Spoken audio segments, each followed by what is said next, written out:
Thanks for listening. Exceptional Radio.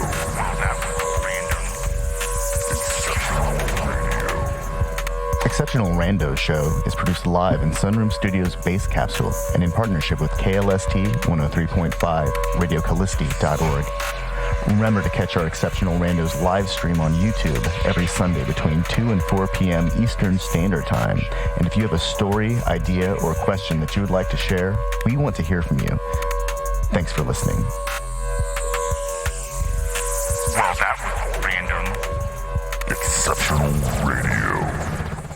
Hey, it's the day before 420, and it's still quarantine. But there's been some really interesting developments lately. China's leading the charge towards stabilizing economies, demanding that World Bank, provide some forgiveness for late payments. And China says they can absorb this without affecting their economy or credit standing internationally. That's incredibly huge. Yeah, that's a big deal. And one of the issues is that a lot of people were speculating that China was setting up African countries to default on loans so that they could come in and take over. But this is clearly the time when China would be able to seize the capital that is associated with those loans, but they're not doing it. So, actually, we have a guest with us today. I'm happy to bring on a visual artist who also happens to be my former 6th grade teacher who taught us English, who I often refer to because of the period where it was very much during the formative years and influenced how I see ethics today. His name is Rhets Licklider, and welcome to the show, sir. Thank you for being with us. Yeah, Welcome, thanks Rhett. for having me. Welcome. Can you hear me? Oh, yeah. I've never, this is the first time I've done a Zoom chat or a Zoom call. Awesome. Well, we're your first. Yeah, my 19-year-old daughter had to hook me up. Awesome.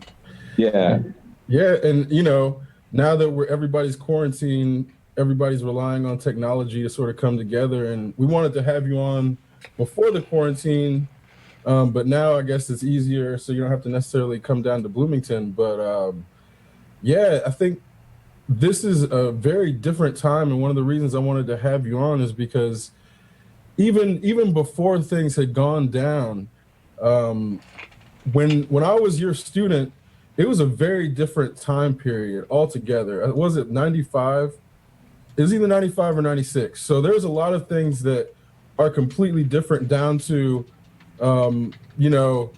whether it's the way gay people are treated, whether it's the way Jews are treated, Black people. There's a lot of things that are different now, which you were discussing then, which is also why I often refer to you existentially concerning people who have influenced my line of thought, who were doing it in a way that was not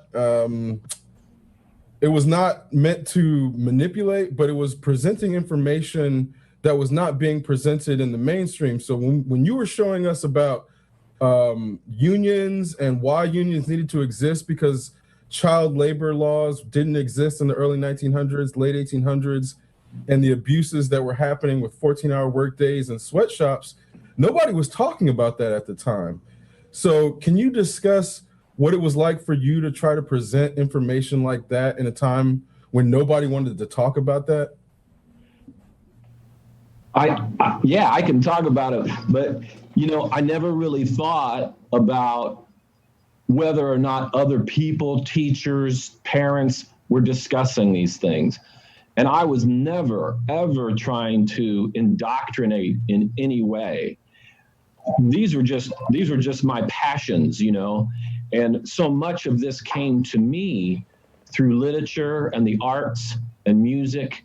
So it was just always there and very relevant in my own life. A very quick anecdote. My best friend in college,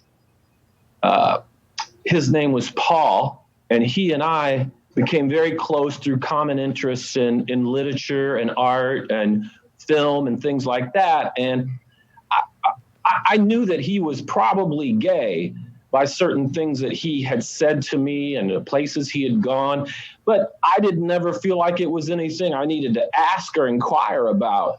And one day I remember him telling me, I need to talk to you. And we were hanging out somewhere, and he felt like he needed to come out to me and tell me this.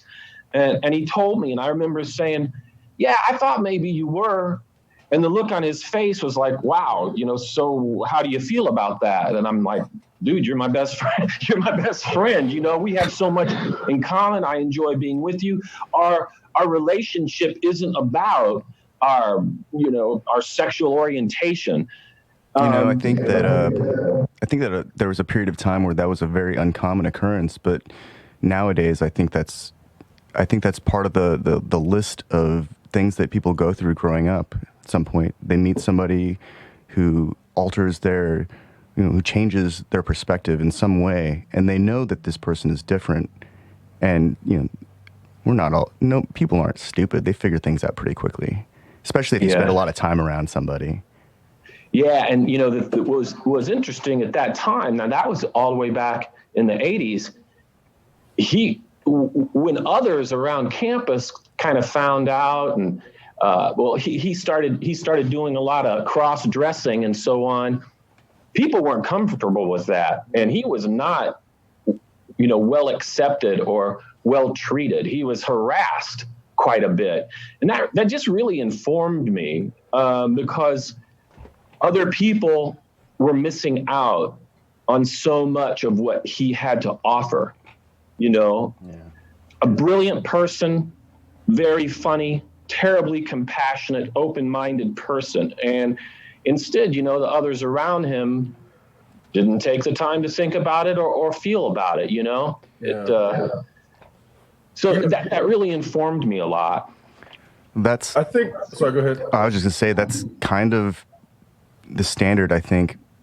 Right now, we've got a global pandemic, and there are people who still think that it's a hoax or that it's an attempt at power grab by, all of the world's governments simultaneously. It's hard to balance that kind of ideology, because how do you reconcile somebody who's unwilling to even approach something from a perspective of, I would like to understand? Yeah, because then you get people who believe that it's okay to judge or vote in a way that affects that person's life. So if Paul wants to dress like a woman, whose business is it? And on top of that, it's like, if people feel uncomfortable because Paul wants to dress like a woman, that's fine for them to feel uncomfortable, but that doesn't mean that they should then act out against Paul. And that's one of those things where Americans they feel entitled to influence the bodies and persons of others when they're made to feel uncomfortable, but that is then framed as if it's their freedom, as if Paul doesn't get that same freedom to feel comfort. Because it's like, Paul probably doesn't feel comfortable or didn't feel comfortable then. I hope Paul will feel a lot more comfortable in today's society. Right. Yeah.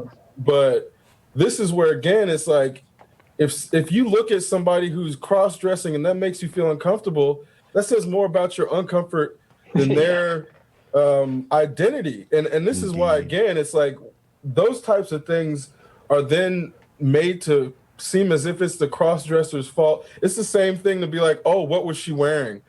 It's her fault for wearing that thing.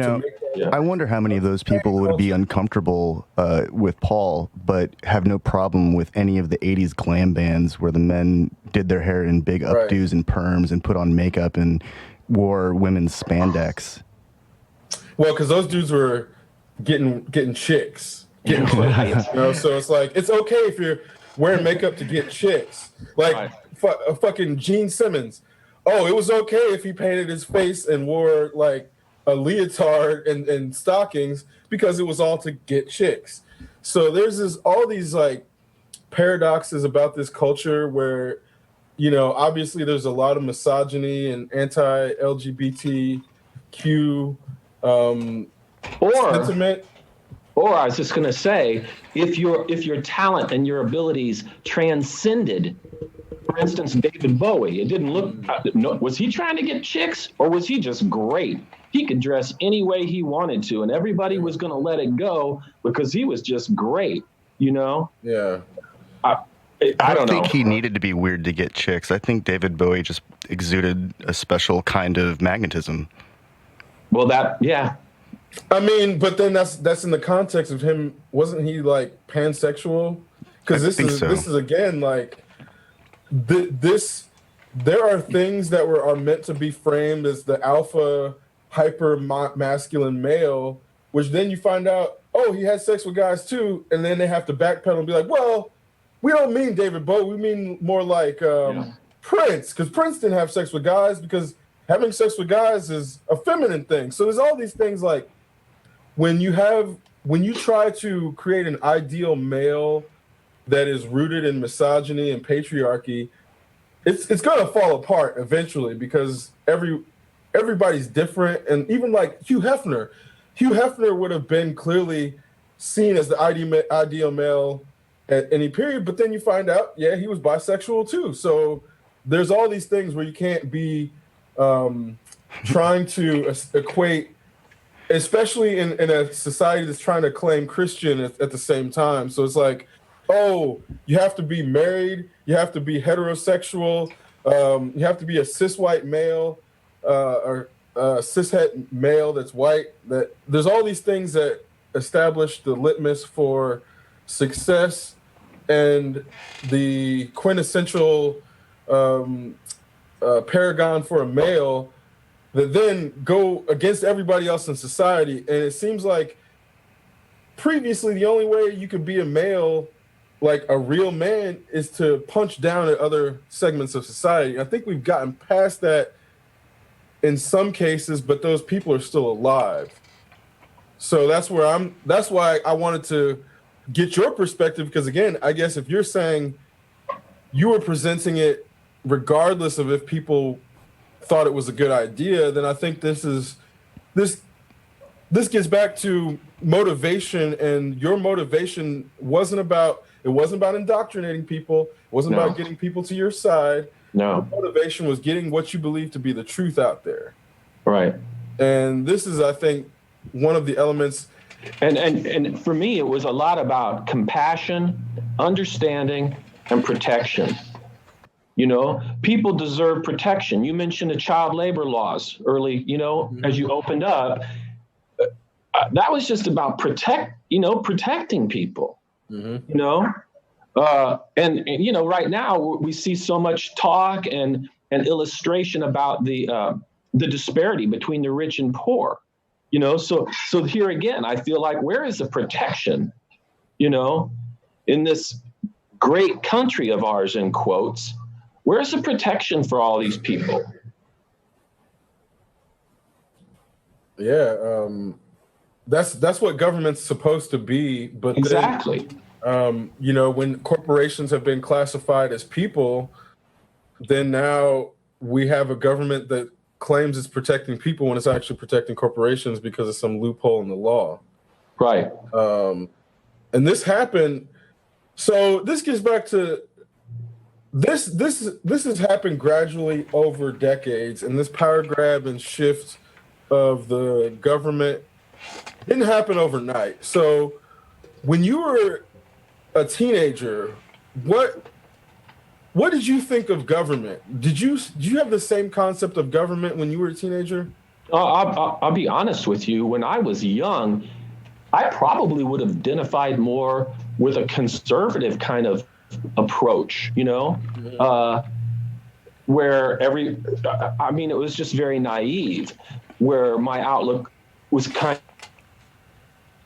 Oh, might have lost him. Yeah. You know, that's interesting, though. He makes an interesting point about previous generations identifying a little conservative, and if his allusion to moving further towards more liberal ideology is where he was going with that, because that kind of felt like it's where he was headed. That just shows how far the spectrum has shifted as a whole. It's a complex equation, Yeah, and even then, what might have been a conservative point of view, 40 years ago, may actually have shifted to a liberal perspective now. Yeah. And it's hard to know what specific view he was talking about. But again, this is where maybe he was talking about economics, maybe he's talking about social justice. But I think as youth in this country, people do a good job of shielding the youth from the ills of the nation, but not necessarily shielding them from the ills of their local community, where it's like you don't see what's happening everywhere if you're a kid, but you get dropped off at a daycare 5 days a week. Yeah. And somebody's paid to care about you 5 days a week. And that's like same thing with nursing homes. We have large segments of our population that get put in situations where someone's being paid to care for them. And then it's like, this is I think how it becomes really easy to distance other people in the population and look at them and say, oh, this community is not part of my community, so it's okay if they go back to work and might be more at risk, because it's not going to affect me directly. It's really easy when the states are compartmentalized the way they were or the way they are, to look at Florida and be like, oh yeah, it's fine for Florida to go back. They need the capital, they need the income, because it's not considering the people dying. So yeah, it's one of those things where. Can you hear me now? Yeah. It might help if you cut your video. You see stop video there? No, where is that? It's like yep. Yeah, stop. Cool. Can you still hear me? Oh, yes. Sir. Oh, right on. Where did you lose me? You were talking about how when you were younger, you would have identified more with conservative ideology, but as time has passed. Yeah, I wasn't, in high school, I wasn't very, I didn't really even have any kind of political views to speak of. So I probably would have aligned with my folks and my grandparents and that sort of thing. And I think I was under the false impression that, in America, everybody has same kind of opportunities and so on, that pull yourself up by the bootstrap sort of thing. And I played a lot of sports, and I was at a very integrated public school. And so my senior year, my basketball team, I was only one of two white dudes on the team, but I was ignorant to, a lot of the things other people were going through, a lot of things that people struggled with. And a lot of that changed when I got into college. And I think that happens for a lot of people. When you get to university, your mind kind of opens up a little bit. So yeah, that's when things started changing for me. Well, that's kind of in line with what we were saying about how the United States is really good at shielding teenagers, especially from the ills of the nation at large, in the sense of, it seems like everything is great abroad in the rest of the country. But when you see, you only really see your local problems because, as a kid, because your parents have to work most of the time, then somebody's being paid to care about you most of the day. So it's like, the community is built around being paid to be a community in a lot of situations. So then that's where it's easy for the local problems to occur. But that's where, again, it's like, it's not everywhere. But I think that's kind of why, again, as someone who then developed a empathetic viewpoint, is it because you got more exposed to other people's stories, or was it a specific teacher or professor or a book? Because I know you had us read Things Fall Apart. Chinua Chevy. Um, Chevy. Yeah. and that's like, that was a very influential book for many people just because of the context of the story. Yeah, But that book just blows your head open. yeah, You basically. know, yeah, I can't believe I had you guys read that, man. We could all read it again and learn so much again. Right now. 100%. But no, I would say that no, it was not one teacher in particular, but probably a group of professors. My art teachers when I was at the College of Charleston. I was very fortunate that they were people who pushed you to investigate and pushed you to be honest, and pushed you to try and be objective.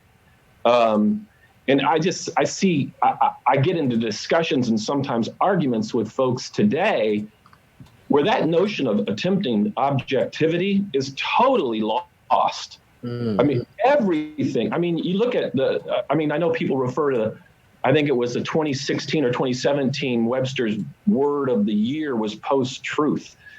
And that gets mentioned a lot. But I'll tell you what, when you get to a point where that's the word of the year and that kind of thing is influencing us, what's left but subjectivity? Right.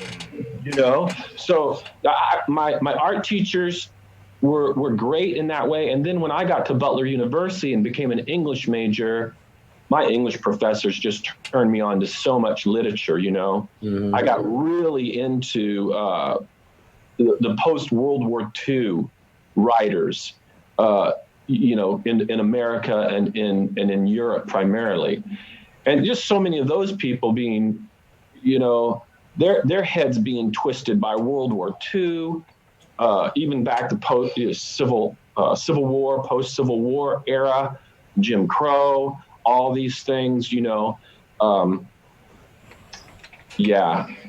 so I think just that, here, read this. Here, have you read this? What'd you think of this? Having discussions and talking. I think those are the things that helped me, informed me to try and keep an open mind, like in To Kill a Mockingbird. You don't know somebody until you've walked around in their shoes, till you stood in their place.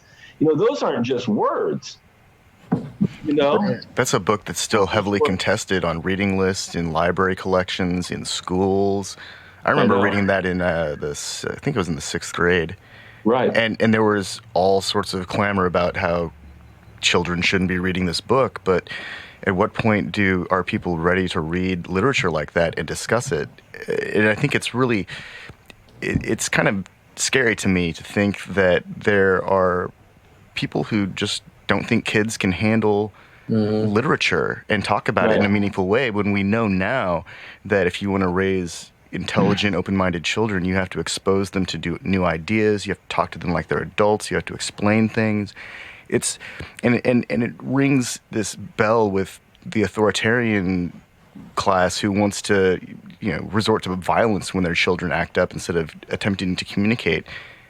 And what I find the most terrifying about it is that there are still people who want to control the nature of ideas and dialogue and discourse on such it's a trivial level. It really is. I mean, there are words in To Kill a Mockingbird that hurt people, but that's right. But that book also sets people free. Yeah. So yeah, and there may be things that a 6th or 7th grader is not going to be able to relate to or incorporate, or whatever. But those things don't necessarily have to be addressed. Yeah. There are some very basic things. The mistreatment of the less fortunate. Mm-hmm. Every 6th grader should be able to relate to that. Yeah. By the time you're in 6th grade, you've been mistreated by somebody, or you've met somebody who's been mistreated, So just that very basic tenet or whatever is really, really essential to people growing up and learning and trying to be open-minded and tolerant and inclusive. You know, I know those are buzzwords, but they're meaningful words. I had the really great privilege and honor of meeting Gwendolyn Brooks. Oh, wow. And attending to her on a couple different occasions when she came to Indianapolis to read. I brought her to Park Tudor School and had her read when she was coming to visit Butler. And I got to pick her up at her hotel. I got to drive her. It was great. One of the first things she said to me when she got in the car, she said, "So do you know any poems?" Yeah, of course I know some poems. And she said, "Tell me a poem you know." And she and I exchanged poems back and forth in the car as we drove to Park Tudor. Wow. And so buy that. Oh, man. Buy that, man. It's so great. I have her collection called Blacks, and in it she wrote to me, "To a great poet." Wow. To me, you know, a great poet, and signed her name. It's a treasure of mine. But we got into a discussion because I was teaching my sixth graders her poem about Emmett Till. And she actually got a little bit upset with me and said, "What in the world could sixth graders, how could they relate, or what could they learn from that poem?" And I remember saying, "Miss Brooks, I know they can't learn it or learn it all. You know, I know there's much more in it for them to learn later." I said, "But there are some basic things in this poem that they can relate to, and those are the things I teach." I mean, but what she may even be lost on her is me as a sixth grader. I could be Emmett Till. That's right. I could have been Emmett Till, and that's what my father stressed to me. Is like when he told me about Emmett Till, I was probably 10 or 11, and he's like, "This could be you. It could have been me." I remember because I think he was in Mississippi when it happened, and I think that might have been what sparked or something around that time was what sparked my family, his parents to move up to Indianapolis from Mississippi. So It was like my dad being a kid when it happened is like, yeah, guess what? Black kids need to learn about that because that's our existence, not some existential hypothetical bullshit. That's like what could happen to us. And that's where I think, in a sense, there's a discussion about trauma now that when you're talking about World War II veterans, they didn't even accept that trauma existed. So we're just now getting to a point where we're accepting as a society that trauma exists, let alone the idea of like kids walking around being permanently traumatized by their existence. Like the byproduct of their existence is permanent trauma. And yet we're at a point where some people who then don't believe in white privilege would never accept that black kids get permanently traumatized. So it's like there's all these things about society and the way that it reinforces narratives and then dismisses people's pain. Same thing is happening to trans people now. Trans people's plight is being dismissed. So there's all these things that where, again, it takes somebody to show a kid these things when they have the chance to change their perspective. So you can't hide these things from kids.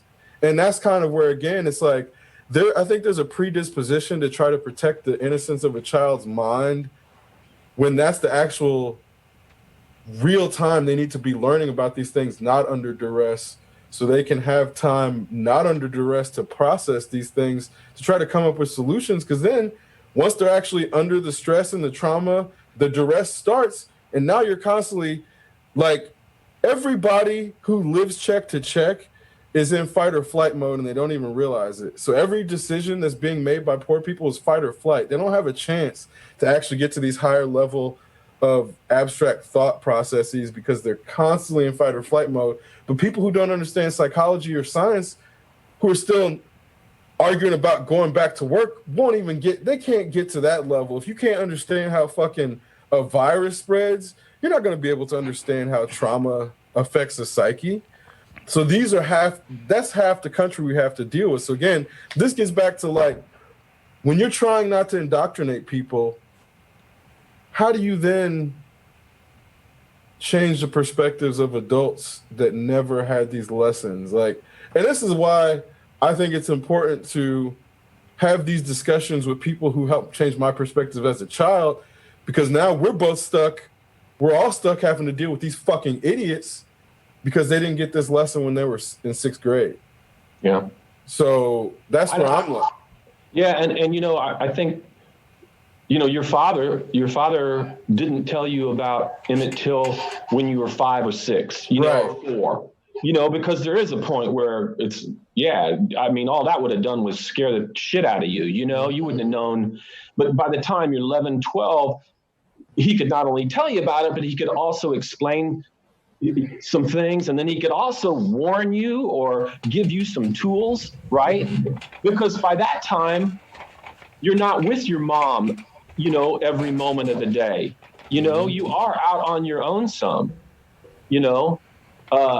But, you know, I think, too, at that age, when kids are young and very, very curious and wanting to learn, just innately wanting to learn things, all you really have to do is take them to that point and start asking questions. You know, this thing happened. You know, they pulled him up out of the river with that big piece of iron tied to him or whatever it was, some kind of fan or some shit. They pulled him up out of there. That happened, right? That happened. So you let somebody know, you talk to somebody and say, hey, this happened. What do you think of this? Then they start asking questions. Well, why did it happen? What happened? Why did that happen to him? Well, then you say, well, because they say he whistled at a white woman. What? Yeah. They say that he whistled. Well, you can be killed for whistling at someone. You know, there comes another question. And and then you just walk them through it. And you don't have to talk about hating anybody. Yeah. You know, you don't have to talk about, but there comes a point when the child's going to say, or the young student is going to say, that makes me angry. That's not fair. That shouldn't happen. And yet we still have a culture of construction workers who still catcall women on the streets. Right. And well, have you guys seen that? I mean, it was just like this week, I believe, that TikTok that went up of a boy and a girl they put up a TikTok thing. Facebook took it down. The kids were expelled, or TikTok took it down, or whatever. The kids were expelled out of their online school, I believe, because they were making some, it was some kind of like mock recipe that was one of the most racist things I've seen or read about in a long time. Oh, no, I haven't heard about this. And so this shit just goes on, you know? And I don't know what to do because it's pretty hard to, I don't know. I think we're at a crossroads. I hope we're at a crossroads.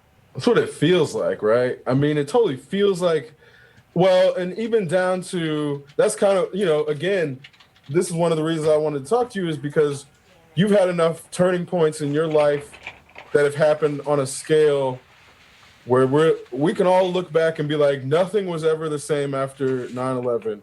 That's right. Nothing was ever the same after Ryan White. Nothing was ever the same after Matthew Shepard. No. There's like all these turning points where it'd be like, oh, this is when people started to realize like gay people are under attack. Like this is when people started to realize like kids can get AIDS. There's all these points. Or when Nelson Mandela got released, that's when Americans realized apartheid was still happening. They also thought he was dead, and it created the Mandela effect. Which, again, I just say is a bunch of people who know what the fuck they're talking about. Like, it's just when people have a tenuous grasp on history, they'll more likely think that they're time traveling than the fact that they just don't know what the fuck they're talking about. And this is like some weird anti-intellectual culture that's in America now, where you see ancient aliens and shit like this, where it's like you have a bunch of people who actually think that historic cultures are so backwards that they needed extraterrestrials to help them build shit, because they don't know the math how to make it now. Like these individuals don't know the math, as if that means nobody else knows how to do it. So there's all these things about like, it's not, as you're saying, like teenagers get indoctrinated by their parents in a lot of cases. So when these kids are making racist recipes, they didn't learn that shit on their own. Their parents were doing that. Because if somebody, like I remember the first time I made an accidentally racist joke, and it wasn't even really racist. It was like almost racist. My parents, they were like, no, you don't make jokes like that. And because it was like, I must have been like 4 or 5, and this dude was singing his ass off, and I was like, Julio Iglesias, because he was a Latino singer. And my parents were like, no, you don't make jokes like that. Right. And I never made a joke like that ever again, but I was like 5. I found the article. It's 2 students from Carrollton High School in Carrollton City, Georgia, were expelled after posting a 50-second cooking video in which they used ingredients to create a black person made of racist stereotypes. Their expulsion occurred after the video went viral and several classmates identified the students. What's the date on that? This happened 2 days ago. Yeah, and you know what anymore? It must have come across a Facebook thing where somebody had posted the article. I looked at it, I clicked on the article, and as soon as I started reading it, I just closed it. It's out there, but I don't need to read about it. Yeah. You know? He was, you know? Lost you for a second. What was that last thing you said? Can you hear me now? Yeah. You said I don't need to know what their stupid recipe was. Yeah. Who cares about their recipe? We know that they did it. I don't need to read the article. Sometimes I think that those articles, they're kind of titillating in a way. Oh, sure. And I just think that some people kind of, one of the reasons I clicked on it to see if somebody had posted that video. You know, it's like, because sometimes that shit happens, you know? So, but I wanted to say something, Chris. You mentioned how things changed after certain events. You know, things are never the same. And I just want to make an example, and it's probably a very common one. But my family has traveled a lot. And my youngest daughter, who is 19, was 8 months old or so. And we traveled to Germany, and we were going to be living there for a couple of years. And we got there 2 weeks before 9/11. And I watched all that shit go down from a hotel room on CNN. I watched it live. My daughter, who was a little baby, was asleep. And I got up turned on CNN just to hear some English. And that shit was going down.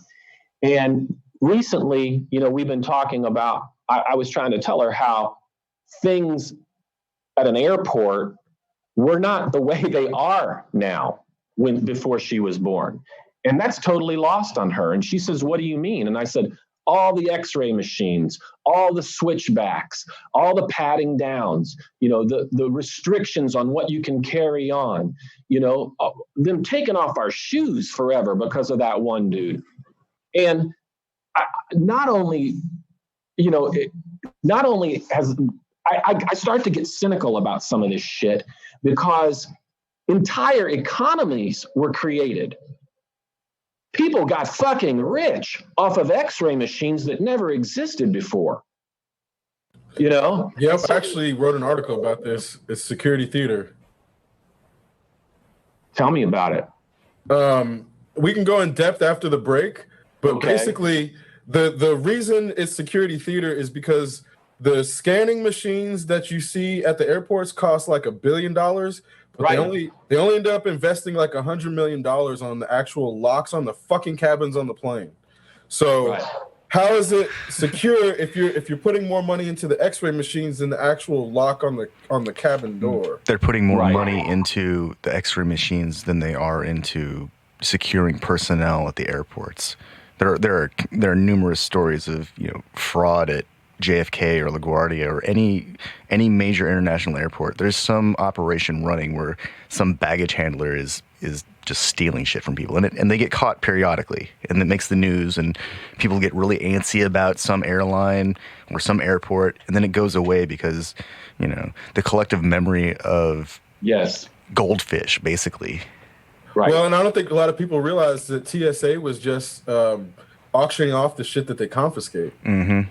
Like, yeah, I read about that. Yeah, if it was like an unopened bottle of like anything, whether it's lotion, wine, they keep it and fucking auction it off. And if it's closed, they just throw it away. Or if it's open rather, they store it away.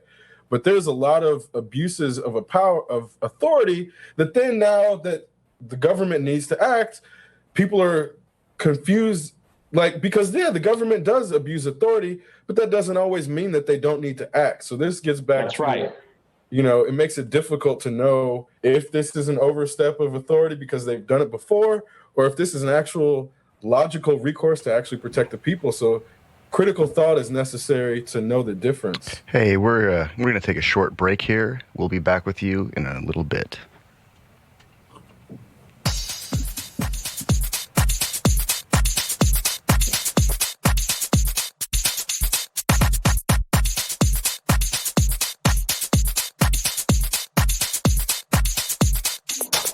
What makes me house music.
This is what makes me house music.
And we're back.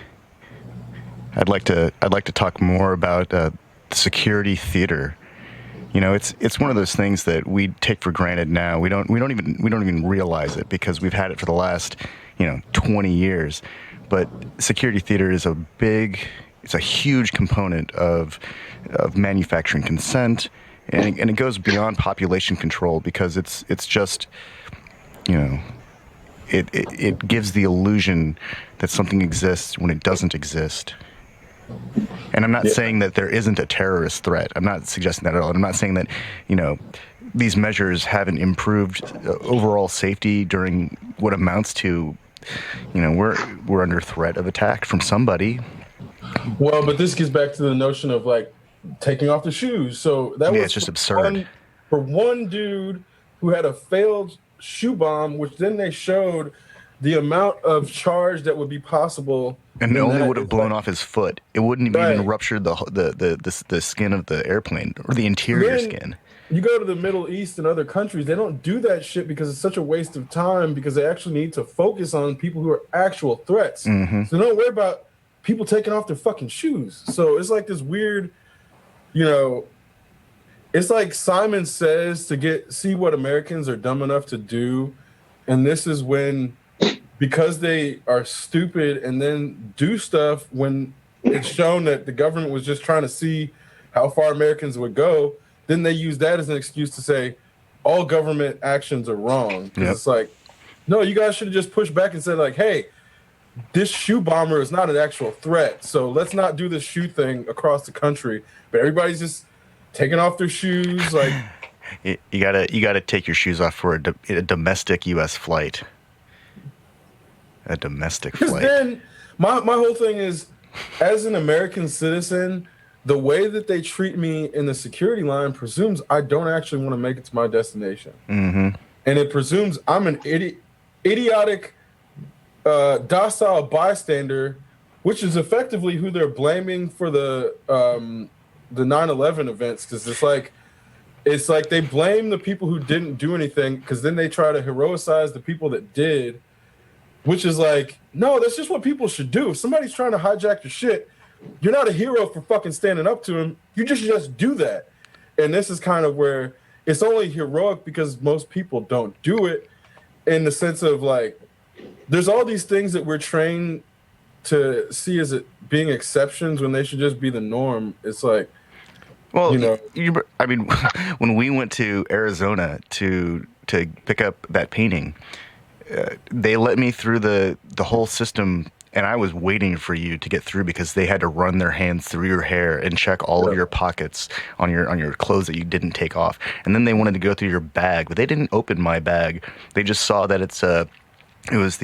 I bought it because it was the #1 tactical duffel bag used by the military for like personal transport. Mm-hmm. And it has an American flag on it, and it's black. And I had that right on the top. And I had my Pelican because I was transporting photography equipment. The guy said, "Oh, you're a photographer?" I said, "Yep." "Do you need to see my camera?" And he said, "No, you're all good." I mean, I had TSA locks on it. I was prepared to open it all up because that's happened to me before. But you and I were dressed similarly. We were dressed like business casual. We were right next to each other in line. We both have long hair. Other than I'm not black. I think that was his hair is much more curious. Well, my hair is really long, but it's not quite a giant mop of dreads. Not to say that it's a bad mop. It's just bullshit. Yeah, it is. And I just see, because what I try to talk to my daughter about in regards to this is all of those people that are employed and all of those machines that were designed, manufactured, distributed, sold. That economy is just huge, and it's not going to go away now. You can't undo that. You can't undo that. That's right, and that's why I'm curious about this pandemic situation when we come out the other side. I already know people who are carpetbagging like all get out, who are looking at this situation and just thinking, how can I profit? Yep. What's my angle here? What could we do? And actually attempting to design systems and methods to address the situations that are being created here, when you think about all the potential, contamination or transmission of these pathogens and the things people are doing. I know people who are getting into disinfecting and sterilization and all, this kind of thing to try and ensure cleanliness and stop the spread. And I'm just curious as to what methods are going to be instituted and become the norm for us. Yeah. Yeah, that's a good question. At the same time, honestly, I feel a lot more comfortable if every time I went to the mall, I had to go through a sanitation shower. I feel way more comfortable if I knew everybody walking in that mall had to get a sanitation shower. I'd be at the mall way more often, but that's part of the thing that was keeping me from going out in the first place. I don't want to go into a movie theater on some sticky ass floors. Right. I don't know why it's sticky. It could be from soda, whatever, and it's like the cleanliness levels were unacceptable before. Hygiene was horrible before 2020. Now we have a chance to change that, and there's a plenty of economy. But then how much of that economy is just going to be for show and how much of it is actually real? And that brings up an interesting question, because for you, that's going to be important, and that could be a significant improvement for you. Mm-hmm. And yet, I don't know that a lot of the people behind that or behind these changes really care. Is that even an issue, or is there just an opportunity for financial gain? Yep.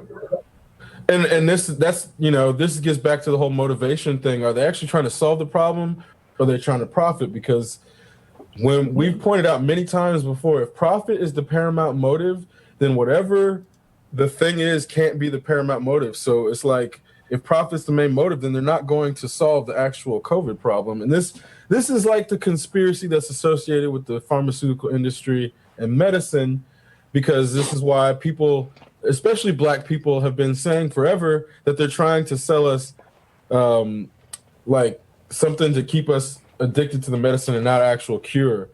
So it's like, it's really hard to be scientific in a time when capitalists use science to abuse people.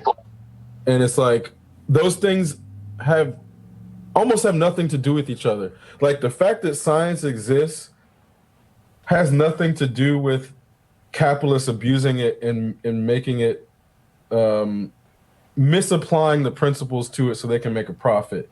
But because people don't have critical thought, then they're like, oh, Bill Gates investing in vaccines must mean he's trying to wipe out the population. Those two things must be what it means. I thought he was trying to control the population with his RFID chips.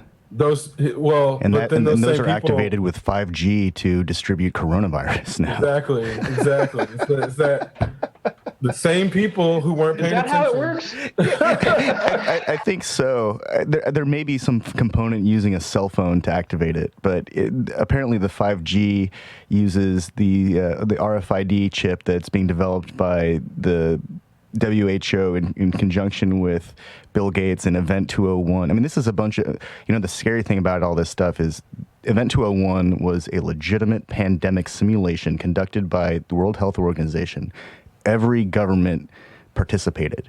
And there is a big, huge, there's a long-ass white paper that if you want to read, I encourage anyone who wants to understand what Event 201 really stood, what they really aimed to achieve, read this.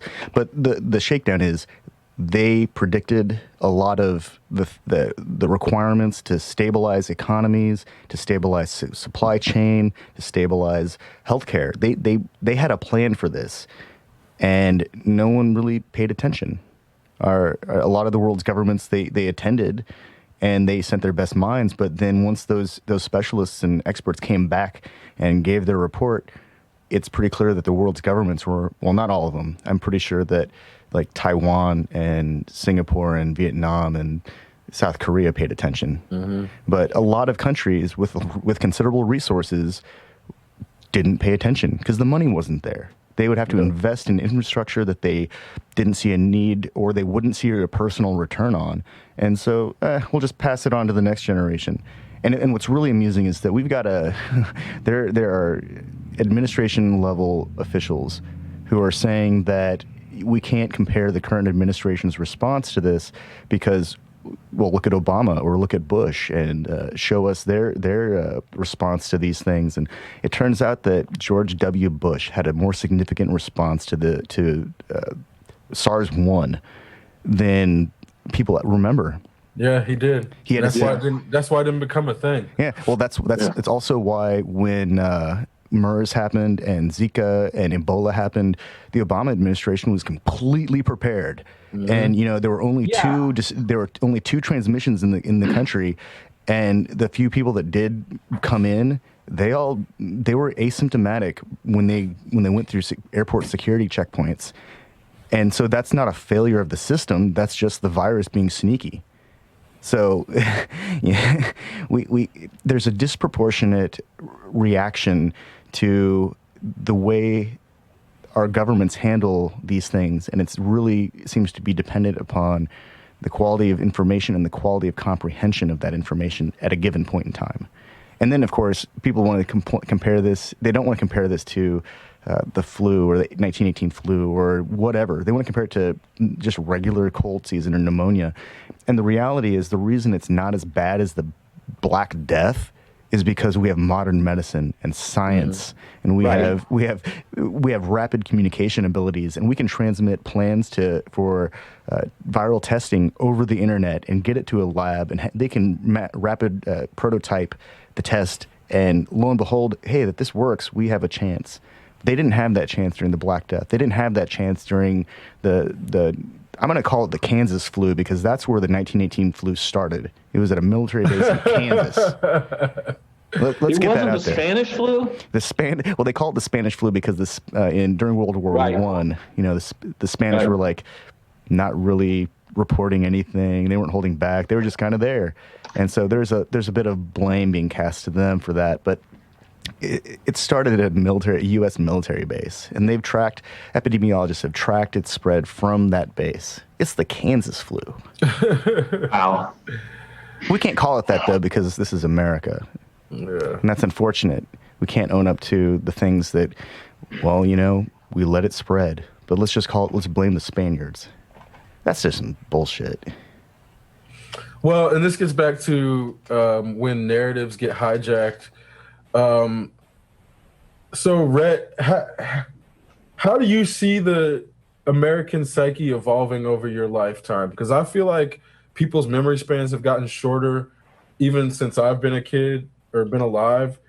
Like, what is your experience of the American psyche over your lifespan and where it's at now compared to where you've seen it? Man, that's a huge question. And it's really broad. Because I'm going to veer way off, but look at what happened in England with Brexit. Mm-hmm. My daughter, my middle daughter is 26, and she's with a British guy who's about 30, and they are in England right now.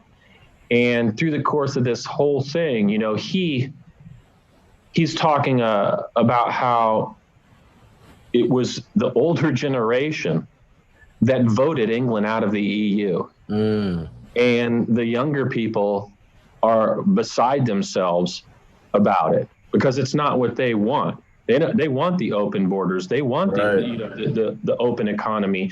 They see a bigger picture. So they're not hunkering down and throwing up walls and shit, right? So and so I said to him, well, why the hell didn't you guys get out and vote this shit and keep it from happening? So on one hand, and I think similar things are happening here because I see in the younger generation, younger people are much more global in their mind, in their mindset and their outlook. They have a much more global and a much more inclusive kind of perspective, worldview. But a lot of them don't go vote. A lot of them are only talking about this at the bar or in the living room. You know what I mean? Mm-hmm. So, I mean, it's going to have to come to a point if things are going to change for the better, and we're going to step away, maybe have some healing from the 20th century. You know, those people are going to have to, the young people, they're going to have to act. You know, it's not enough to just have that mindset and talk about it. You got to act, you know, and how we do it here is we vote, you know, we vote and we lobby and all of those things. But then on the flip side of that, I see a real breakdown in the ability to have a decent discourse. I see a real breakdown in the ability to discuss and to talk through and to formulate ideas verbally and in language. And I see that as a real problem, you know, moving forward. Everything gets busted down to a little soundbite, Right? a little simple catchphrase or tagline, and that is not helpful, you know. No. I don't know if that really answers your question. I'm in the middle. I see reason for hope, and I see reason for like, oh shit, we're just gonna all be these consuming buffoons, you know. Well, and what you're saying is exactly what drove the creation of this show, in the sense of this podcast is almost a verbatim counterpoint to all those things you just said, even down to not showing our faces. It was a conscious choice. And like now we have Zoom, we could easily show our faces, but there's a sense of so many people are talking heads. It's the talking head is a trope now, that our voices and what we're saying are more important than our faces. So if we show our faces, that distracts from what we're talking about. And then we're trying to have long form conversations so we can get to the depth of things, because as you're saying, everything is surface level headline, whittle it down to one sentence, because that's all people feel like they have time for. When in fact, if you're trying to discuss something, in modern times especially, you really need to have time to sort of break down all of the nuances and aspects of the thing to really understand the complexities of it, because everything is interconnected. So you can't talk about one thing without discussing another, and then that leads to third and fourth thing. So then this is why, as we're sitting here discussing this, you know, this conversation in a meta context in the quote unquote post-truth era, the only way to actually discuss things is to discuss the truths and to discuss the untruths in a way that assesses them both to quantify or qualify their validity, to see what the resulting valid aspects are of anything. Because we know now that observers affect the universe on a molecular level. Yes. We know now that observers affect the individual on an emotional level, which is why we have reality TV. When people finally forget that they are being observed and they get past that initial stage of having the observer effect, that's the good stuff that we watch on the reality TV.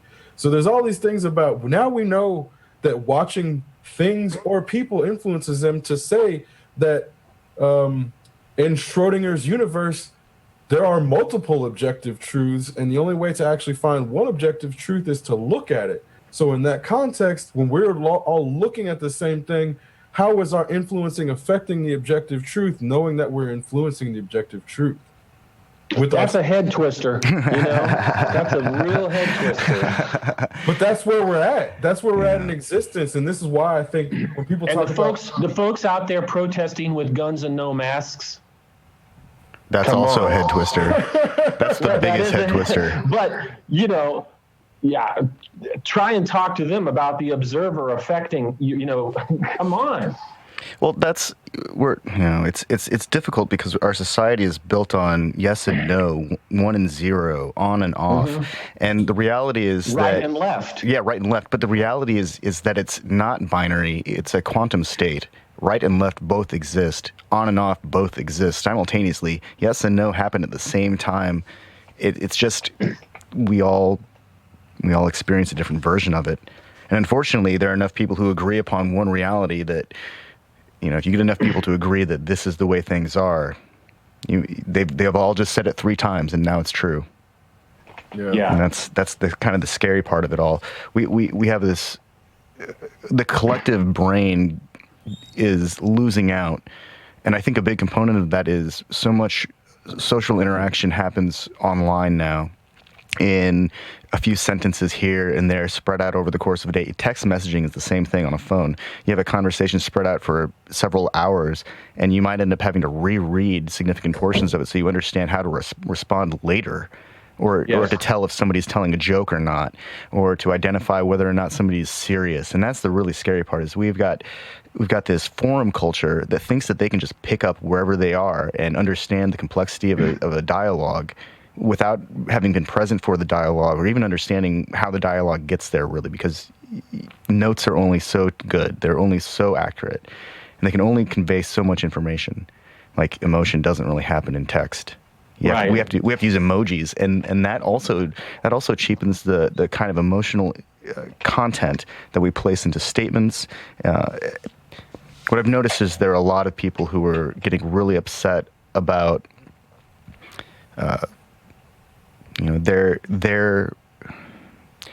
I see people who are in the medical field who will express some kind of concern about the way other people are behaving. And what it says to me is that, hey, somebody's out there who is experiencing some kind of mental health issue.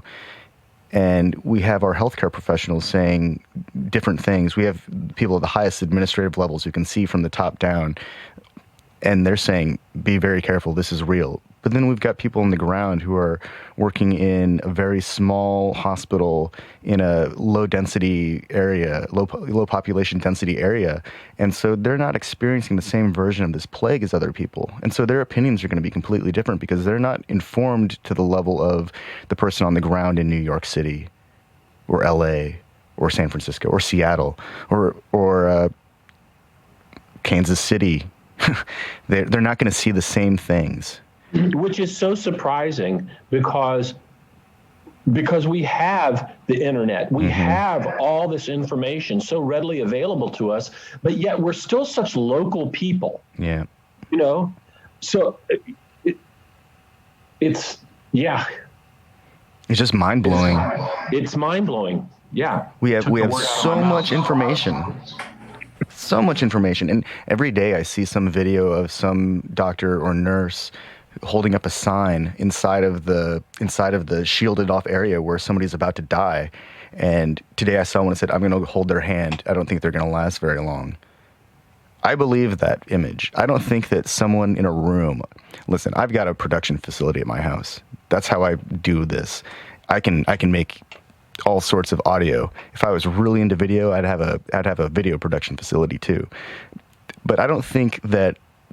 I think you'd have to have a really serious business, and I mean like multi-million-dollar facility to be able to fake an ICU with all of that equipment, get the lighting to look as sterile and uninviting as those places really are, and just for a fake video.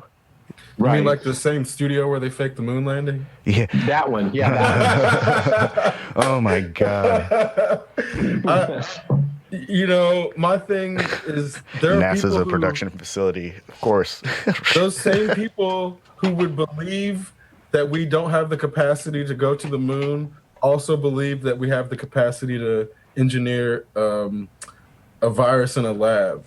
Right. There's so much cognitive dissonance in this group that also has the right to vote. Like, I'm not saying we should have civil literacy tests for voting, but we have to vote with these people. Like these people who don't believe in microbes, they don't believe that prayer can't do anything. Like Right. they believe they can pray both COVID and the gay away. Okay. They believe like we never went to the moon, and all this stuff is just a Bill Gates conspiracy to microchip us, so then they can activate the microchip and spread like corona.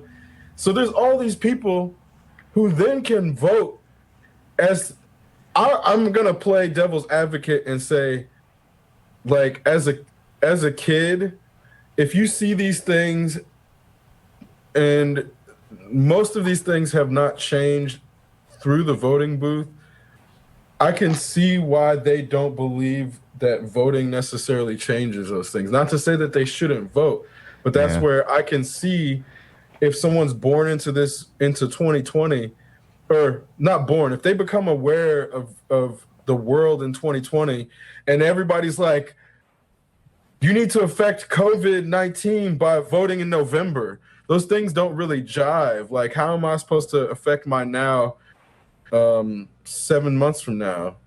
Right. Like, but this is where you said lobbying.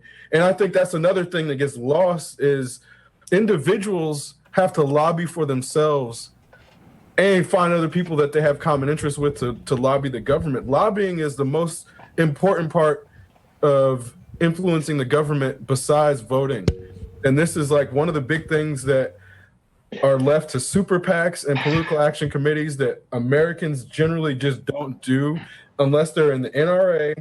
And those Second Amendment fuckers are the ones that lobby the most. But this is kind of, again, people who have social justice tendencies are starting to understand how to lobby better towards things like anti-gun movements or whatever, but they're still not good at it because it's like hurting cats. Yeah. It's really hard to get people who are super individualistic and believe that everybody, like the whole snowflake thing comes out of the belief that everybody is such an individual that everybody has to have their own unique identity, such down to that level. But then the negative impact of that individuality is that it becomes really difficult to get those people on the same page about anything. The brilliance of the snowflake in the post-Fight Club universe or post-Fight Club era is that the origins of snowflake in America come from 1860s Missouri, and that's what they used to call the anti-abolitionists, the slavers. The slavers were the snowflakes. They were always the snowflakes because they were the ones who wouldn't go out and get their hands dirty. They had to have slaves. That shit's deep. Yeah. Yep.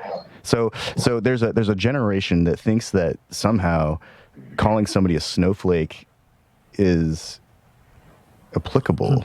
It's like, wait a second, I am all for the abolition of slavery. You think I'm the snowflake? Huh? That's I mean that's I like to go on and on about what I call adult onset illiteracy, and it's a very complex condition. It means that people don't read. They take for granted the text in a body of words, or the meaning of text, a body of words. They skip over words because they assume that they know what's next. And it's in those assumptions and in the lack of actual attention that we find people are not getting the message. There's still people out there who think that swatting their kids is an acceptable solution when really it just reflects their inability to communicate. And the worst part about that is their inability to communicate was handed down from their parents, who also had an inability to communicate. And I'm saying right now, if your parents told you that it was okay to beat your child, they were wrong, and they did you wrong. Like, those parents did those kids so wrong. Their parents probably did them wrong too. And so we've got generational bad parenting in full effect because there's still people out there who think that it's okay to beat their kids because their kids are acting up, instead of taking the time to sit down and explain why that behavior is not acceptable. Yeah. And the reality is, if you're a parent and you have kids, you owe them every fucking second it takes to explain whatever you need to explain. Well, and this is It's just lazy if parents won't take the time to explain to their children what's going on. It is, but this selfish, is one of the, not just lazy, selfish, small-minded. The same kind of thinking where you just want to lock yourself in to that past. It was good for me. It worked for me. It's like, really, did it? You're just not being reflective or introspective. You're It just didn't work for them, mouthing the though. same bullshit and passing that same bullshit on. Exactly, but it didn't work for them. Lazy is you're right, lazy. I mean, lazy probably is the umbrella over the other shit. Yeah. But this gets back to why I wanted to bring you on in the first place, in that when you take the time to explain things to people and give them the chance to start to actually understand them, then rather than trying to force them through because you are frustrated that they aren't getting it, it results in an understanding that is an actual understanding of what you're trying to communicate, rather than just compliance for the sake of not getting punished. And I think this is where it's important to try to understand the people who were successful at doing that to for youth, because you're who we should be listening to. Like, everybody should be coming to you asking, how'd you get these kids to listen to you? How'd you get these rebellious teenagers to sit in class, even though some of them did act out? In general, they over time listen. This is where there's some element of not asking people for help that I think is also contributing to not getting these problems solved, because then it's like, there's an element of, if I'm asking you for your perspective on something, then that makes me look like I don't know something. And then I feel like they don't know something, so then they don't ask. Yeah. No, one of the things right now I keep telling people about, and I've been saying this for the last couple of years, if people aren't willing to say, I don't know, I have a real problem. And people who are willing to go, I don't know, dude, those people I can talk to. Yeah. Everybody who is so fucking certain of everything I really struggle with that. I don't know everything, so how the hell does somebody else know everything? We actually talk about that fairly frequently.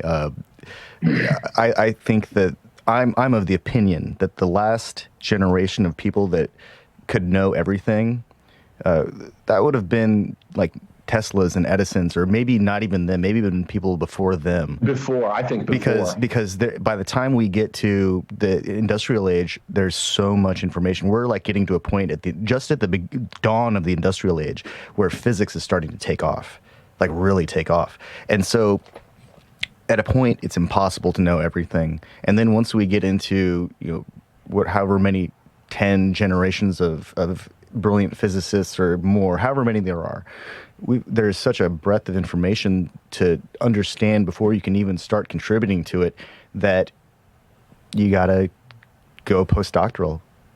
Yep. And well, we can't expect these people that that I run up against and butt heads with. If you were to straight up ask them, so do you know everything? They would most certainly say, well, no, I don't know everything. But in the context of a conversation of what you're talking about, they aren't going to relinquish a position. They're not going to step down or step back and go like, you know what, I'm out of my league here, or no, I don't know this. And I don't know what that's about. I don't know if that's ego, if that's fear, if it's both. I don't know. It's a lot of those things. It's very troubling to me. I love it when I meet experts. I love it when I run into that wall. No, I'm serious, because that's the only time I feel like I'm really learning something. When you well, are you being sarcastic when you say expert? No. By experts, I mean actual like accredited scientists and educators and people who have way too many experts. No, I mean I guess you can't see the air quotes that I've got going on here, but I've lived in Bloomington for the better portion of my life, close to 30 years. And some of my close friends growing up in school, we were nerds. We got picked on. But some of them followed the path, and some of them are biologists and physicists and engineers. And so when things like what's going on now happen, I saw there was a lot of, well, if you're not a geneticist or a virologist or an epidemiologist, you probably shouldn't have an opinion on any of this stuff. And it's like, look, I've been an analyst for the last decade. I know how to look at a graph. I can interpret numbers with the best of them. Just give me the accurate numbers. But then when people say things like, if you're not one of these things, you should stay out of it. And then they happen to be in the middle of a thread with somebody who happens to be a virologist or a geneticist or a biologist or somebody working at the highest levels who is actually working on this problem. It just we're not wearing badges. People aren't walking around like, oh yeah, I'm an epidemiologist, because it doesn't matter. Once you're talking to human beings, what matters is that people listen and have an open mind. Like when I say an expert, I mean an actual expert, somebody who's trained and has gone to school and goes to conferences and is part of that microcosm where they speak a version of English that most people in America could not understand. Right. And so those people are out there, but they're not going to waste their time on some, couch jockey who is going to try and talk shit to them because they don't even understand the numbers.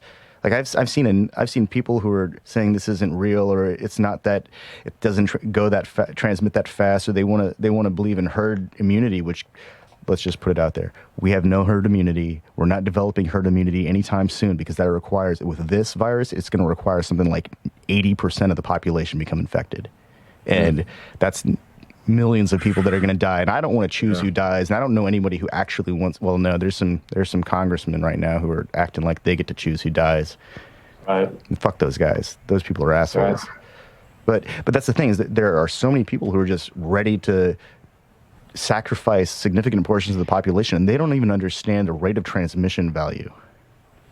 They don't understand these things. And so we can't just acquiesce and hand over the keys, which seems to be what's happened in a lot of regards. Like, there's so many, liberate Michigan from themselves. is fucking Canada breaking their closed border so they can invade Michigan?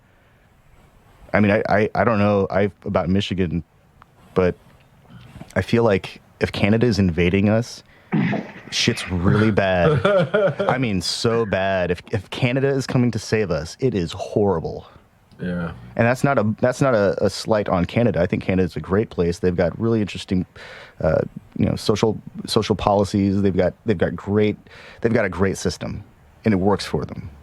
But I mean, Americans just want a war that they can shoot their guns at. Yeah, and this is, they keep calling it the invisible enemy. It's not a fucking enemy. It doesn't care if you're brown, black, white. No, that's right. Purple. It's not an enemy. It has no consciousness.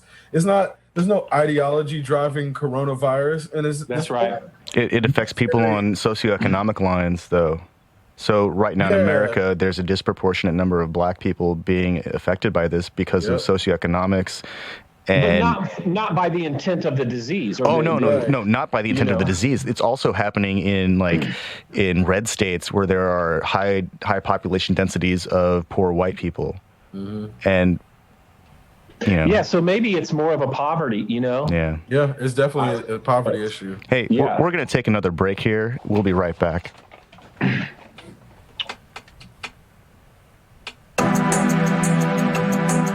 Last segment.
we're back.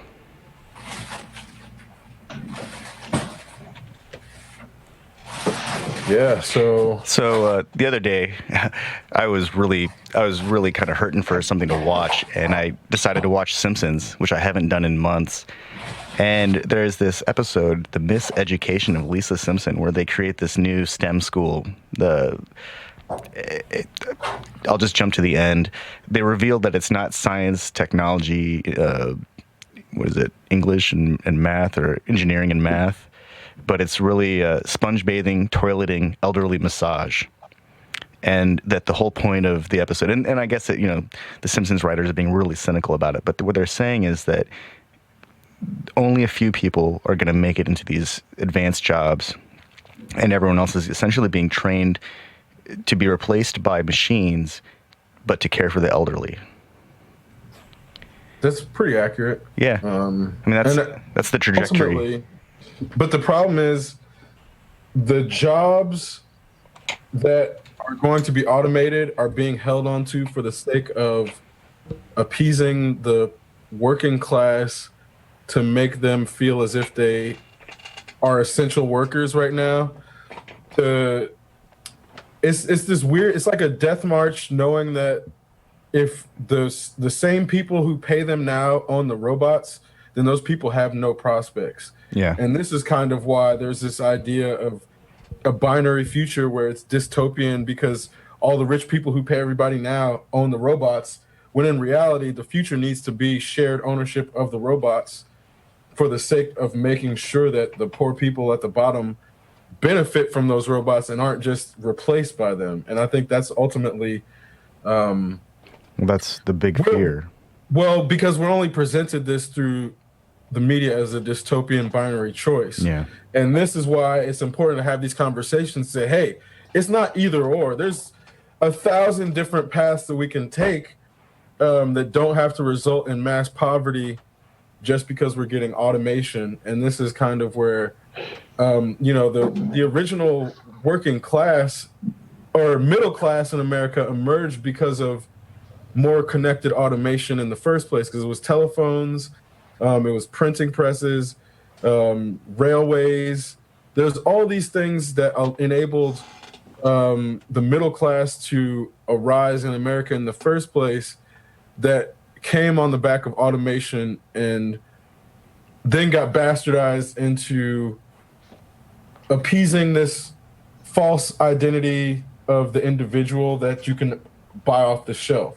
Mm-hmm. So there's all these things, which again, this gets back to why you can't talk about one thing without discussing the other, because you have to, in order to understand the American economy, you have to understand the Protestant influence on one's identity or concept of individuality in the first place, whether a person's Judeo-Christian or not.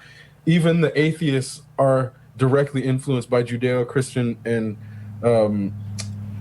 Puritan philosophy, whether they like it or not. You said it, Puritanism. I think that it still influences us to an extent that we are not aware. We are not aware. And it's so hidden so well that I struggle to recall the word because it's so infrequently used, because people are not acting as if we have Puritan influence on our daily lives. But that's why people are eating fucking cornflakes. Yeah. You know what I mean? Yeah. And they don't even realize it. Or Quaker Oats or shit like that, where it's like there's so much shit that Puritan influence has on our lives that if you don't know that it's there, man, you're like, what? The guy, the Kellogg guy, that dude was a quack. He was all about electrocuting people as a form of therapy. Mm-hmm. People would go to his sanitarium and die being electrocuted in water baths. The whole thing about cornflakes was so amusing is he was overly preoccupied with stools and not colonics.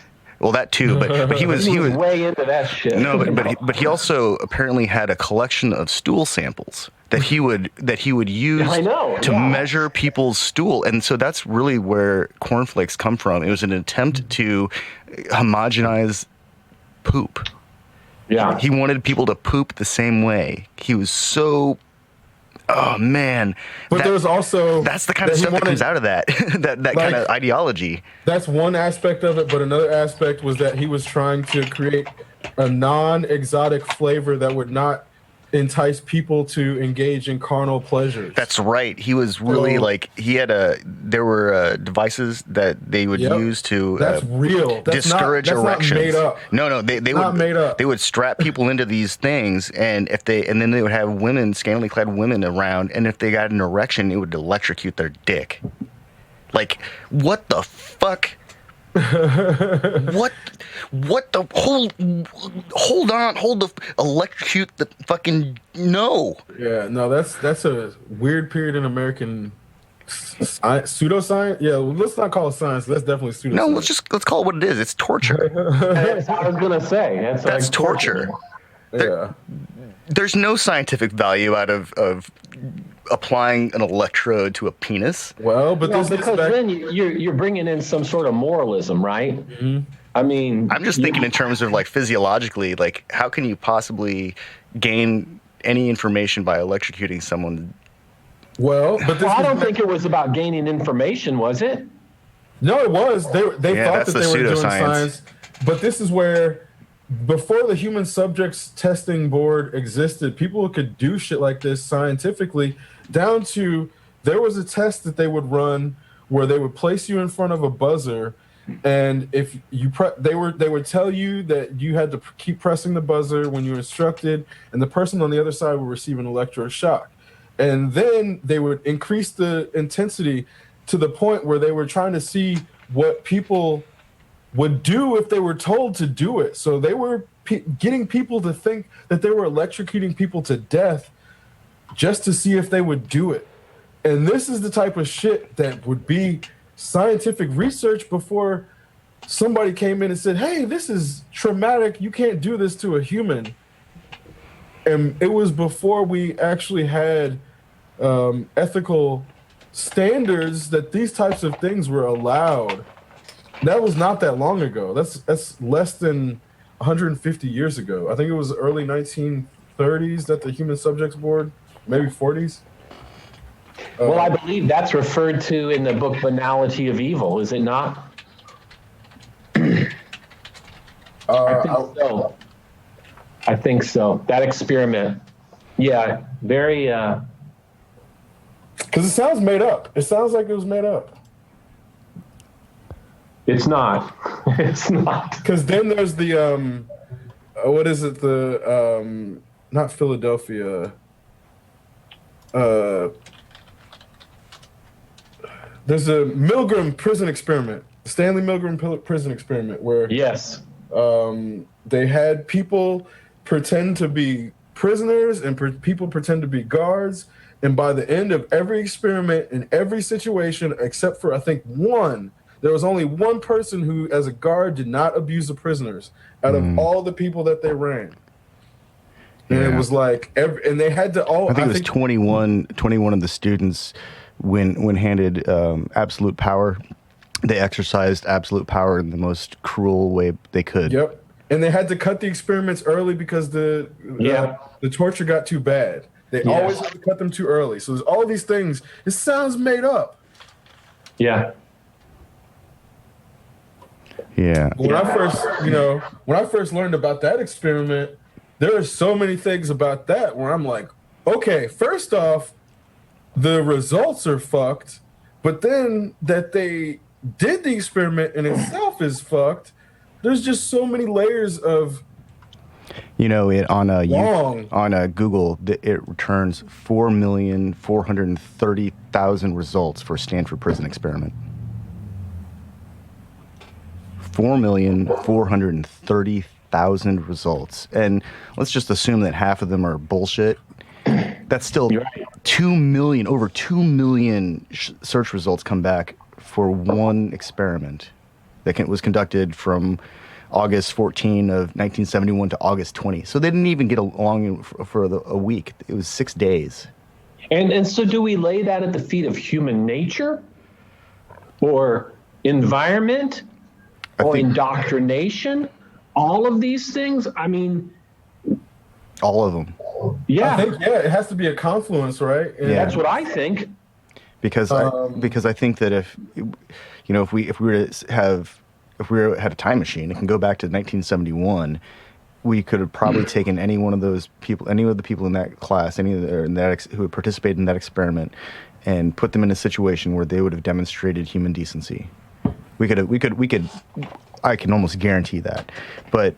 And I don't know the details of that. I know I've read about it, but I'd like to know the age of the people who were, the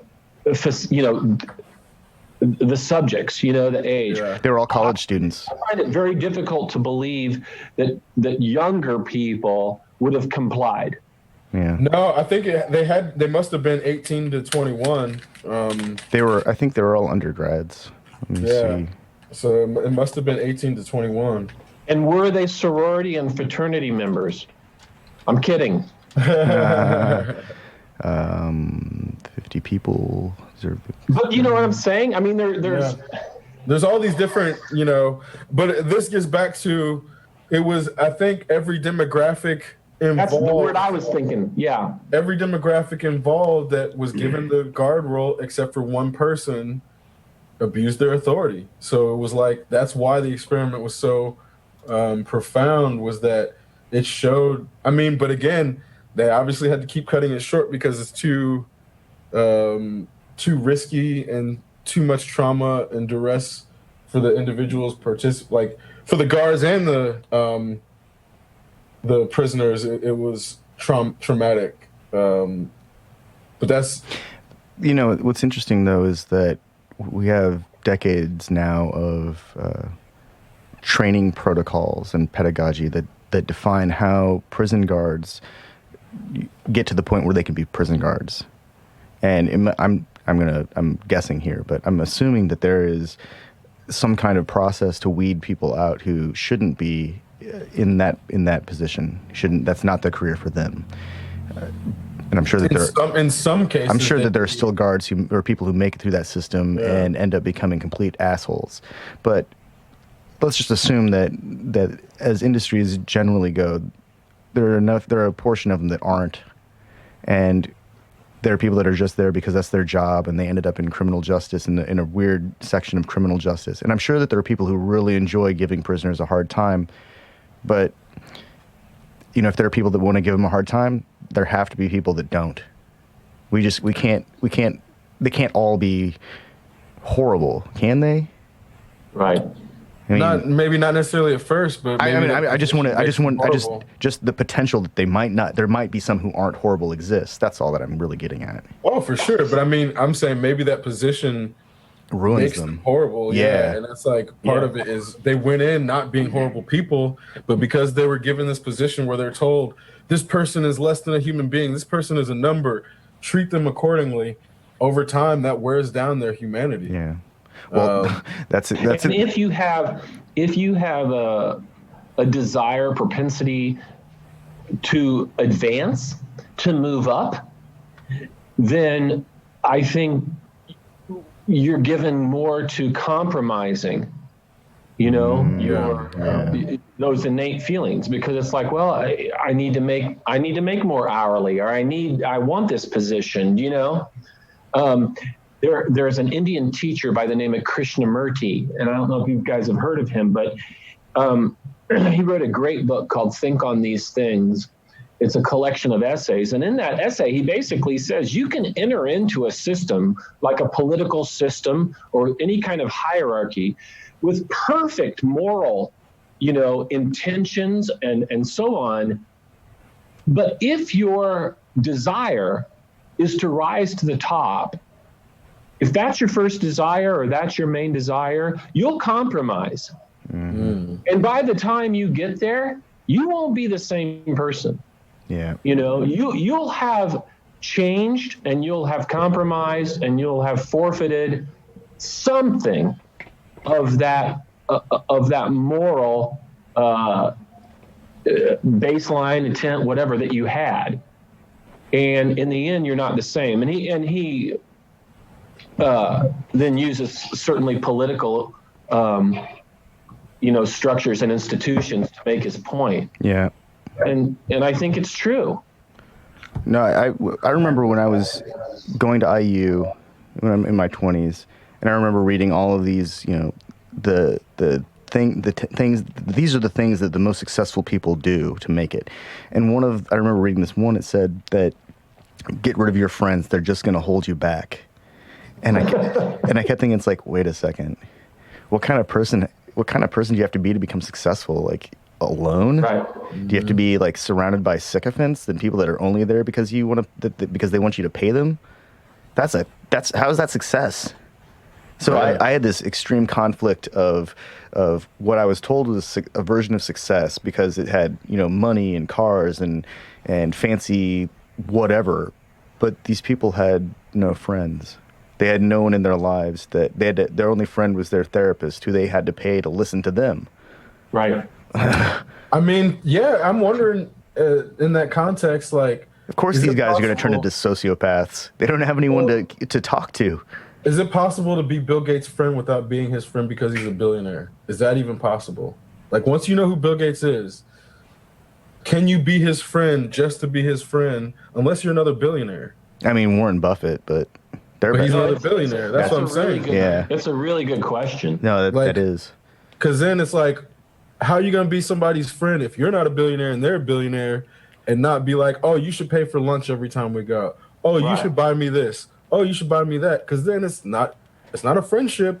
And again, how can you be friends with a billionaire and just act like they're your regular ass friend? And we're like, oh, we're gonna go out to lunch. I'm gonna pay for myself, even though this dude has $1 billion fucking dollars.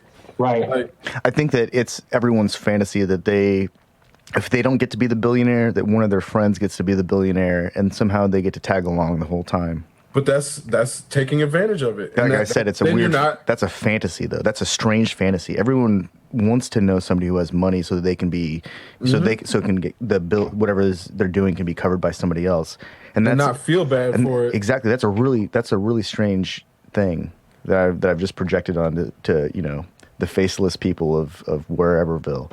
I mean, but it's true. It's accurate because It I is. know, Rhett and I saw at Park Tudor, there's tons of rich families that people would then be like, oh, I'm going to be friends with this person, so I'll go hang out at their house on the weekend. And that was a thing.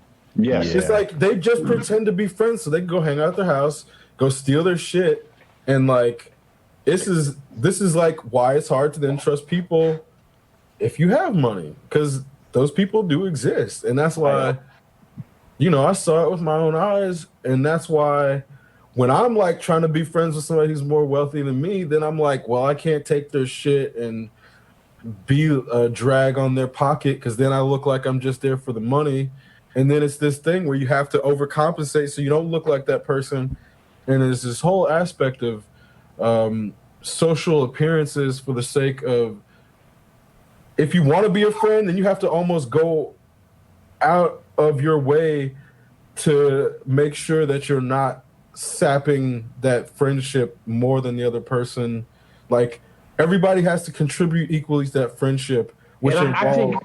I think that economic, difference, disparity, I don't know that it'll ever go away. I think you could do everything every time you go out. Like, let me get this tonight, bro. Let me, you know what I mean? Like, oh, you bought the tickets. Let me pay for the parking. Let me buy the popcorn. Let me, whatever.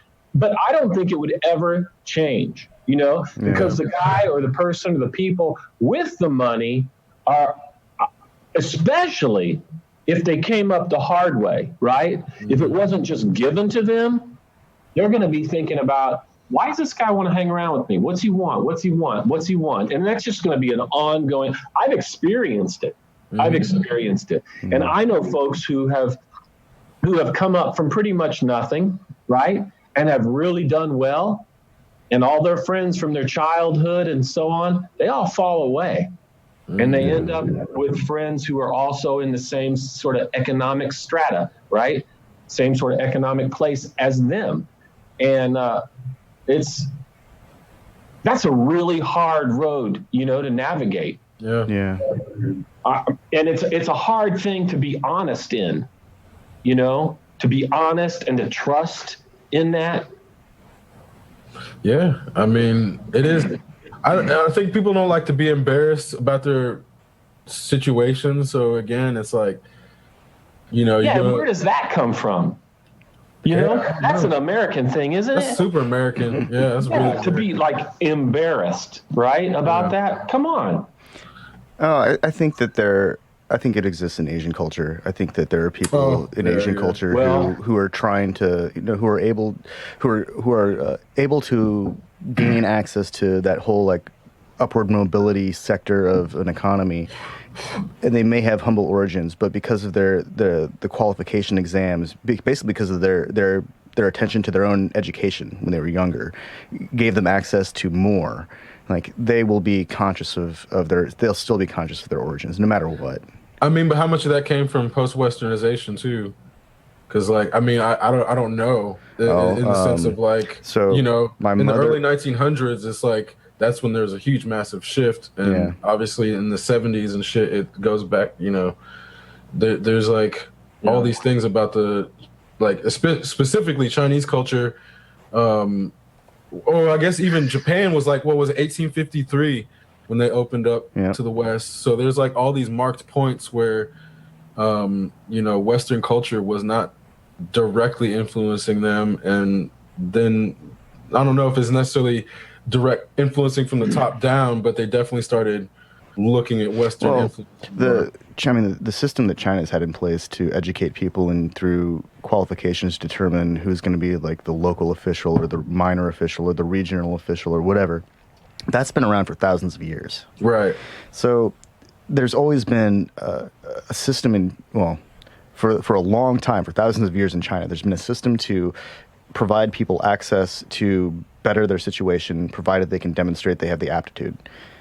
But my question would be, how recently did they start paying people or paying their way through that test? Because I remember when I was in my first undergrad talking to a lot of the Chinese students who came over, they were pissed because so many people who were rich were able to just pay their way through the test. Yeah.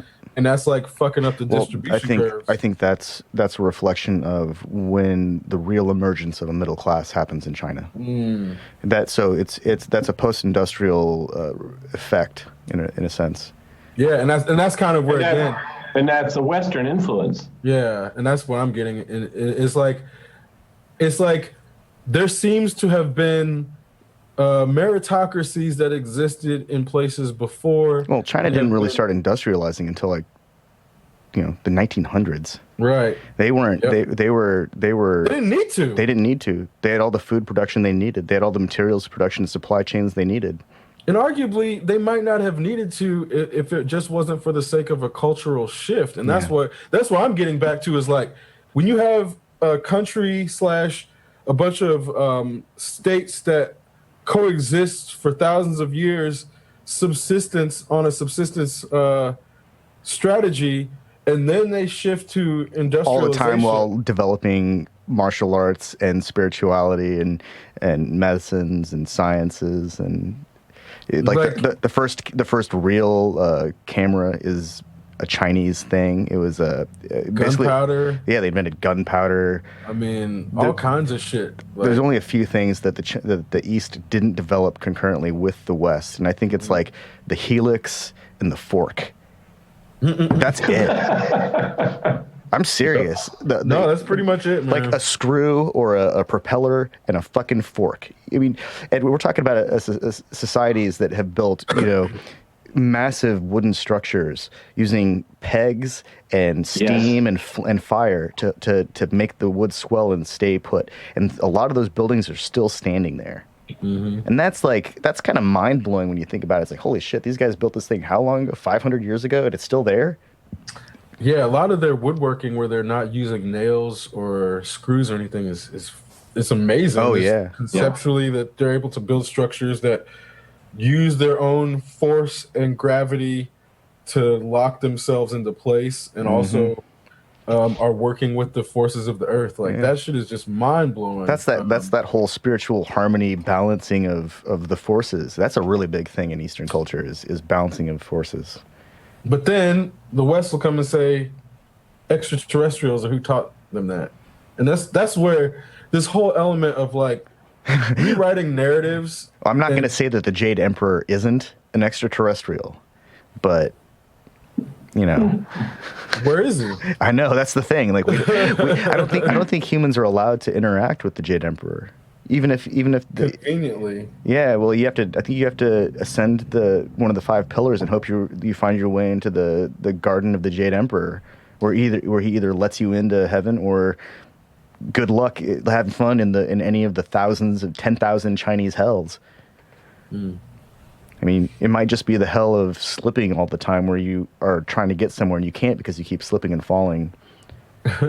Or it could be the hell of every time you walk under an awning, something like a shingle falls off and lands on your arm or your shoulder or something. But it always happens. And that's your eternity. I feel like that's I think the Chinese had it right when they were talking about hell. It's not this place of eternal damnation and hell, fire and brimstone. It's going through really annoying shit all the time, and having to deal with that kind of extreme boredom. Yeah. You know?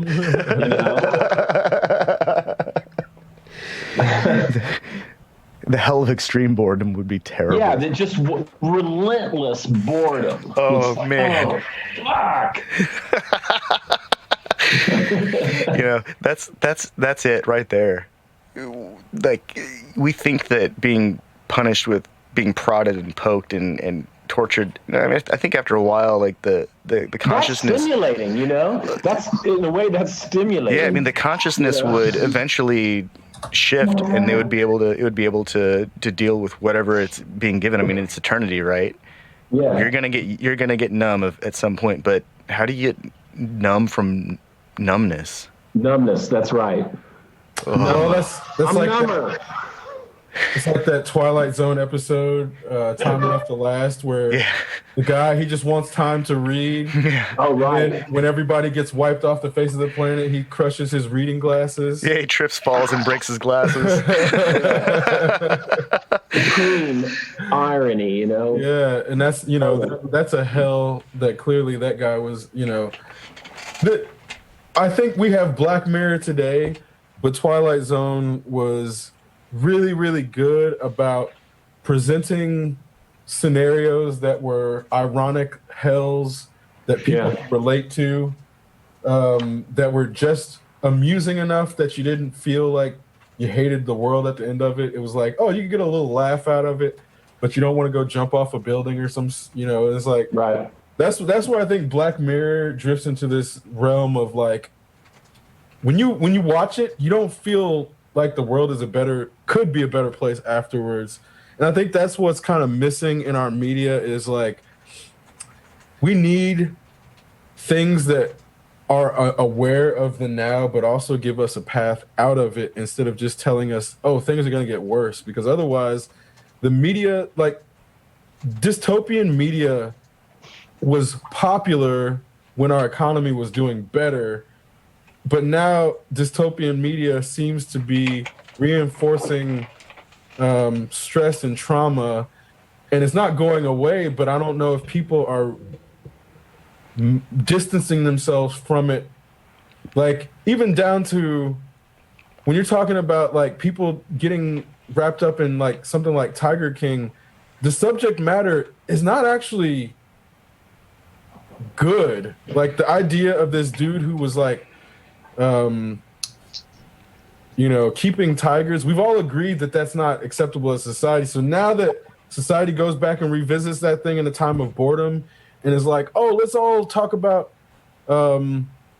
Tiger King in this weird, disconnected, dissociated manner, it's like, it's really apparent that it's difficult for people to analyze their own situations when they're in the middle of a situation, and we look for escapism. But now that everybody's literally stuck in their own homes, there's nowhere to escape to.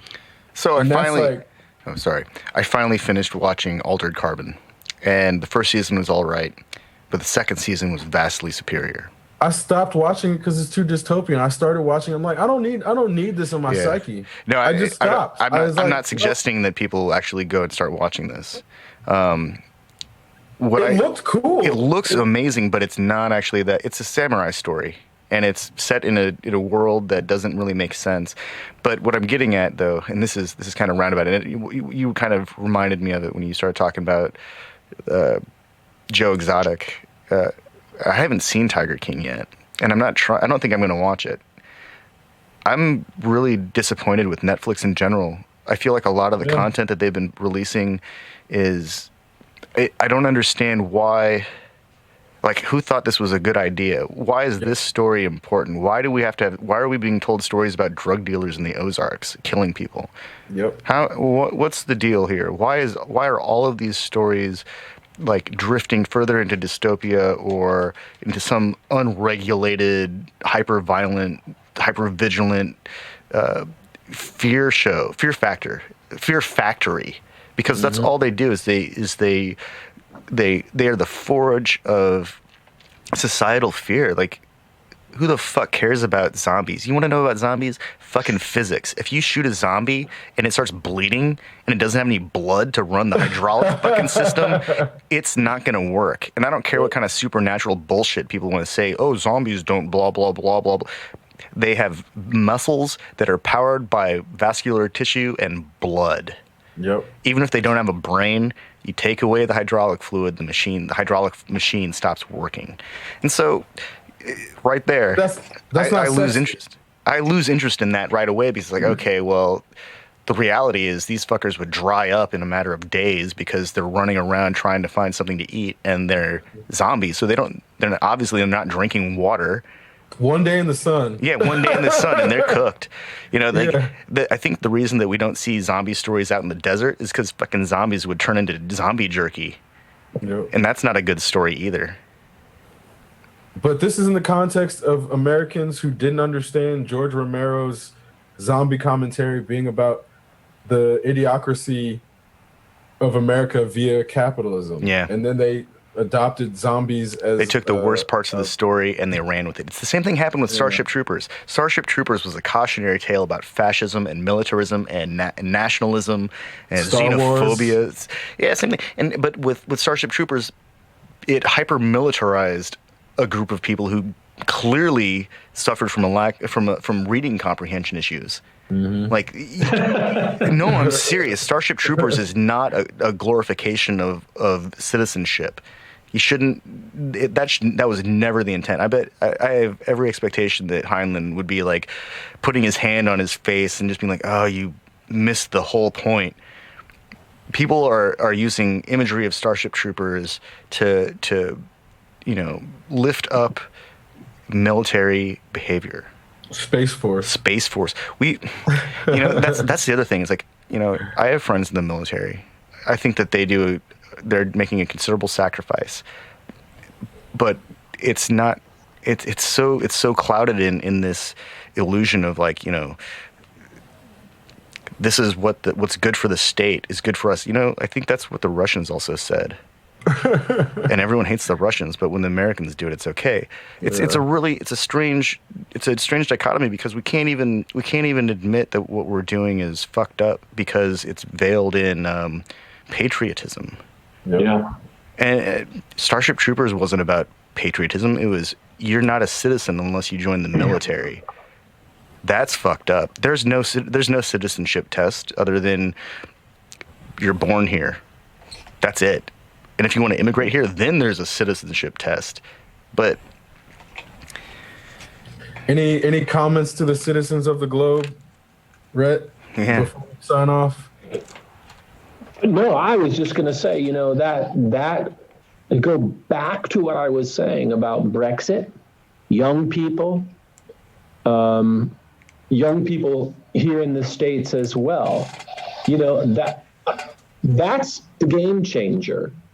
If the younger people are going to be able, to look at and analyze a little bit what's happening, where we're going, where we've come from, and be like, this isn't working. This isn't getting better.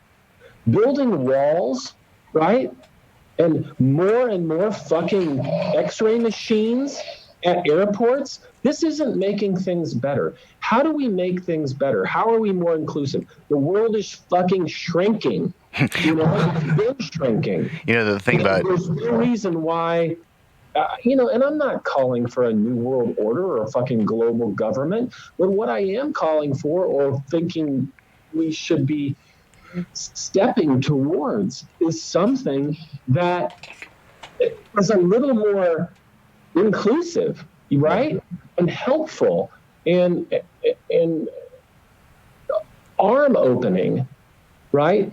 Than what we're seeing now. And this polarization, these people with their fucking guns out on the steps of government buildings, it's so backwards to me right now. It's the exact opposite of what is needed, and what will benefit us. What you were saying about X-ray machines, what's amusing to me is that because of the 5G conspiracy theorists, 5G is a radio wave. It's measured in millimeters. It's non-ionizing radiation.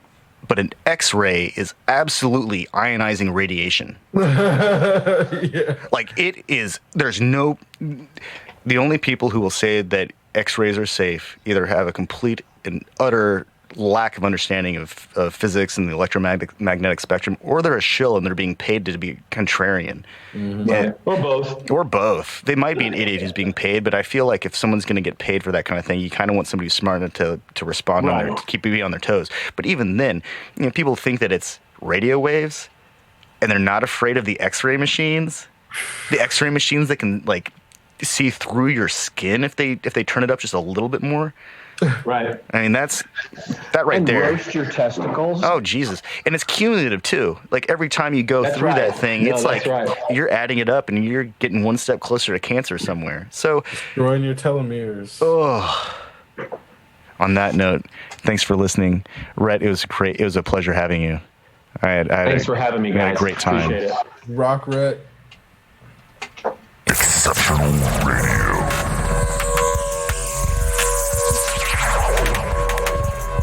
Exceptional Randos Show is produced live in Sunroom Studios' Base Capsule and in partnership with KLST 103.5, RadioCallisti.org.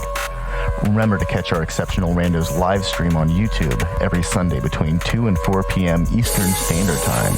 And if you have a story, idea, or question that you would like to share, we want to hear from you. Thanks for listening.